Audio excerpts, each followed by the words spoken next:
ಕೈಕೊಳ ಬಿಚ್ಚಿ ಮರ ಹತ್ತಿ ಎಸ್ಕೇಪ್ ಆದ ಆರೋಪಿ. ಕಲಬುರಗಿ ಜಿಲ್ಲೆಯ ಅಫ್ಜಲ್ಪುರ್ ಪೊಲೀಸ್ ಠಾಣೆಯಲ್ಲಿ ಇಂಥದೊಂದು ಘಟನೆ ನಡೆದಿದ್ದು ಸಿನಿಮೆ ರೀತಿಯಲ್ಲಿ ಹೈ ಡ್ರಾಮಾ CCTVಯಲ್ಲಿ ಸೆರೆಯಾಗಿದೆ. ಕಲಬುರಗಿ ಪೊಲೀಸರಿಗೆ ಚಳ್ಳೆ ಹಣ್ಣು ತಿನ್ನಿಸಿದ ಪುಕ್ಸೋ ಆರೋಪಿ ಪರಾರಿಯಾಗಿದ್ದಾನೆ.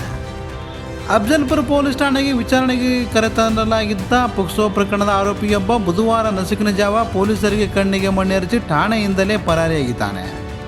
ಆರೋಪಿ ಕೈಕೊಳ ಬಿಚ್ಚಿಕೊಂಡು ಓಡುತ್ತಿರುವ ದೃಶ್ಯಗಳು CCTV ಕ್ಯಾಮೆರಾದಲ್ಲಿ ಸೆರೆಯಾಗಿವೆ. ಈ ಸದ್ಯ ಪರಾರಿಯಾಗಿರುವ ಆರೋಪಿಯನ್ನು ಬಂಧಿಸಲು ಪೊಲೀಸರು ಶೋಧ ಕಾರ್ಯ ನಡೆಸಿದ್ದಾರೆ.